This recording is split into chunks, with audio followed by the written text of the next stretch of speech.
अस्सलाम वालेकुम। Welcome to my YouTube channel knowledge with trick. आज हम स्टार्ट करेंगे 10th क्लास की बायोलॉजी की बुक का चैप्टर नंबर 10। ये बुक है पीटीबी की बुक है, पंजाब टेक्स्ट बुक। इस बुक को फॉलो करते हुए हम 10th क्लास की बायोलॉजी का चैप्टर नंबर 10 और इस चैप्टर का नेम है गैशियस एक्सचेंज, ये हम आज से स्टार्ट करेंगे। इस चैप्टर में हम कुछ मेजर कॉन्सेप्ट पढ़ेंगे जिसके बारे में आपको मैं सबसे पहले बता दूं।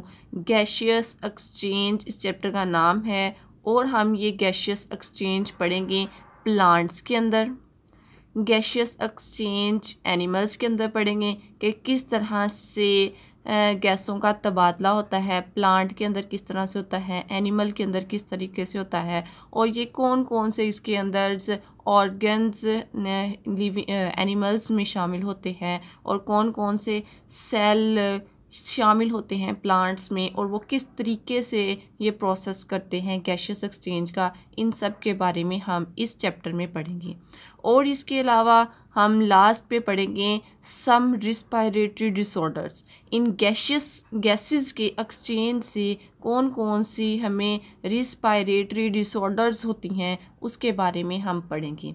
गैशियस एक्सचेंज है क्या? बेसिकली गैशियस एक्सचेंज गैसेस के तबादले को कहते हैं। इसमें हम टेकिंग ऑफ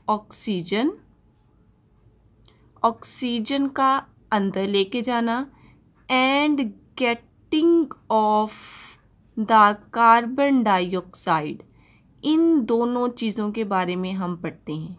एक तो ऑक्सीजन को अंदर लेके जाते हैं और कार्बन डाइऑक्साइड को बाहर लेके जाते हैं। ये प्रोसेस जो है वो गैशियस एक्सचेंज कहलाता है और ये प्रोसेस एनिमल्स में होता है। प्लांट में ये प्रोसेस इसके बरक्स होता है। प्लांट क्या करते हैं, जो हम कार्बन डाइऑक्साइड रिलीज़ करते हैं वो प्लांट्स जो हैं वो कार्बन डाइऑक्साइड ले लेते हैं और जो हम लेते हैं ऑक्सीजन वो कहाँ से आती है, वो प्लांट जो है वो रिलीज़ करते हैं ऑक्सीजन को, जो कि हम यूज़ कर लेते हैं। इस तरह हम कह सकते हैं एनिमल्स और प्लांट्स जो हैं वो एक दूसरे पे डिपेंडेंट हैं। प्लांट्स जो है वो सरवाइव करते हैं एनिमल्स के ऊपर और एनिमल जो हैं वो डिपेंड करते हैं प्लांट के ऊपर। दोनों एक दूसरे के पे डिपेंडेंट हैं। और इस चैप्टर में हम आज इंट्रोडक्शन पढ़ेंगे, तो इंट्रोडक्शन में ही हम एक टर्म पढ़ेंगे सेलुलर रिस्पायरेशन।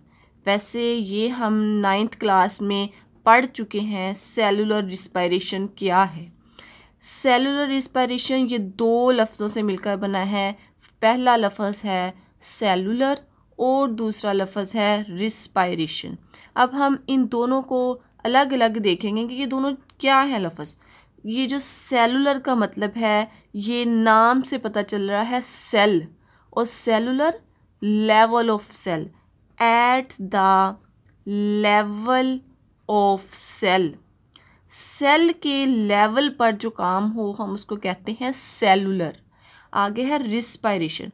रिस्पायरेशन एक प्रोसेस है जो सेल के लेवल पर हो, उसको हम कहते हैं सेलुलर रिस्पायरेशन। अब हम सेलुलर के बारे में तो पढ़ लिया, अब हम रिस्पायरेशन के बारे में पढ़ते हैं। Respiration it is a process, ये एक प्रोसेस है। इसमें क्या होता है कि जो भी हम फूड इनटेक करते हैं और उस फूड का जो CH बॉन्ड है वो क्या होता है, ब्रेक हो जाता है। ब्रेक कैसे होता है, उस फूड की ऑक्सीडेशन और रिडक्शन होती है, जो कि हम 9th क्लास की केमिस्ट्री की बुक में पढ़ चुके हैं। ऑक्सीडेशन और रिडक्शन क्या होती है।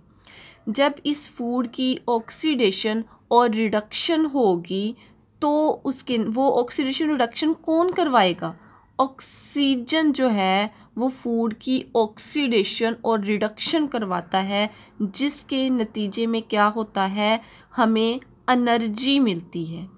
एनर्जी मिलती है, वो एनर्जी किस फॉर्म में होती है, ATP की फॉर्म में।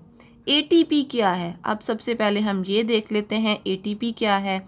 ATP है एडिनोसिन ट्राइफॉस्फेट। एडिनोसिन ट्राइफॉस्फेट ये हमारी बॉडी का एनर्जी करेंसी सेल है जो कि हमें एनर्जी प्रोवाइड करता है। हमारी बॉडी में जितनी भी एक्टिविटीज़ हो रही हैं उन सब को परफॉर्म करने के लिए हमें एटीपी की ज़रूरत होती है, जो कि एक एनर्जी करेंसी सेल है जो हमारी बॉडी में तमाम एक्टिविटीज़ में जितनी भी एनर्जी यूज़ होती है वो हम एटीपी से लेते हैं, एटीपी एडिनोसिन ट्राइफॉस्फेट। अब हम ये जो हम सेलुलर रिस्पायरेशन पढ़ रहे हैं इसमें मैंने अगर रिस्पायरेशन का प्रोसेस जो है वो ऑक्सीजन की प्रेजेंस में होता है तो हम उस प्रोसेस को उस रिस्पायरेशन को कहेंगे कि ये एरोबिक रिस्पायरेशन के वो ऑक्सीजन की प्रेजेंस में हो रहा है। अब हम इसकी इक्वेशन देख लेते हैं कि रिस्पायरेशन की इक्वेशन क्या है। रिस्पायरेशन में जब हम लेते हैं फूड को अपनी बॉडी में और वो फूड जो है वो ब्रेक हो जाती है और वो सिंपलर फॉर्म ग्लूकोज में कन्वर्ट हो जाती है, और ग्लूकोज हम देखते हैं कि ये ग्लूकोज क्या है।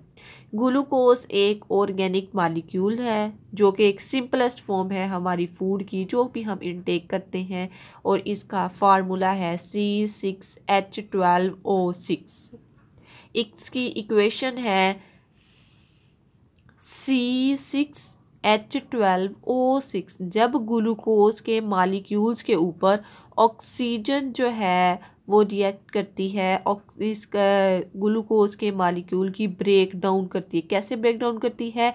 इस ग्लूकोज के मॉलिक्यूल की कंप्लीट ऑक्सीडेशन और रिडक्शन करवा देती है, और जब इसकी कंप्लीट ऑक्सीडेशन और रिडक्शन हो जाती है तो ये ग्लूकोज का मॉलिक्यूल्स ऑक्सीजन की प्रेजेंस में कार्बन डाइऑक्साइड, वाटर और एनर्जी में कन्वर्ट हो जाता है। 6 मॉलिक्यूल कार्बन डाइऑक्साइड के, 6 मॉलिक्यूल्स में वाटर के बनते हैं, और इसमें एनर्जी रिलीज होती है जो कि होती है एटीपी की फॉर्म में। जैसे कि मैंने पहले भी बताया ये एडिनोसिन ट्राइफॉस्फेट है, और ये हमारी बॉडी का एनर्जी करेंसी सेल है। हमारी बॉडी में जितनी भी एक्टिविटीज़ हो रही हैं सब में जो एनर्जी आती है वो हमें एटीपी से मिलती है। आगे है एक प्रोसेस, एक जिसे हम कहते हैं ब्रीथिंग। ब्रीथिंग भी सेम है जैसे कि हमने पहले पढ़ा। ये क्या है? टेकिंग ऑफ ऑक्सीजन, ऑक्सीजन का लेना फ्रॉम एयर।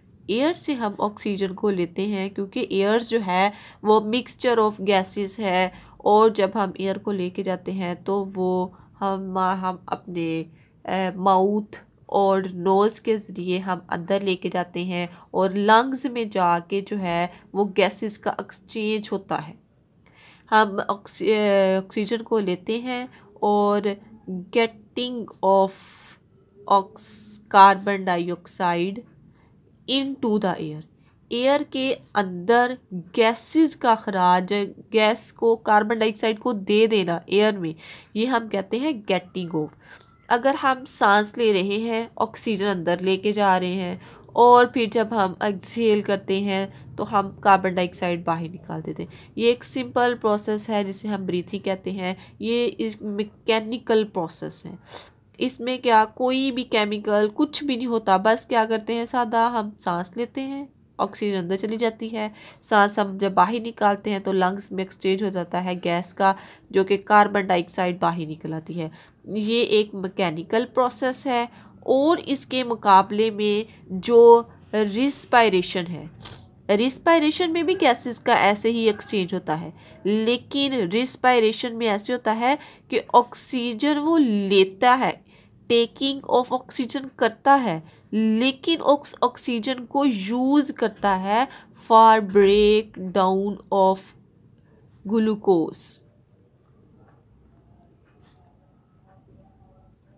ग्लूकोज के मॉलिक्यूल को तोड़ने और उससे एनर्जी हासिल करने के प्रोसेस को आप कहते हैं रिस्पायरेशन।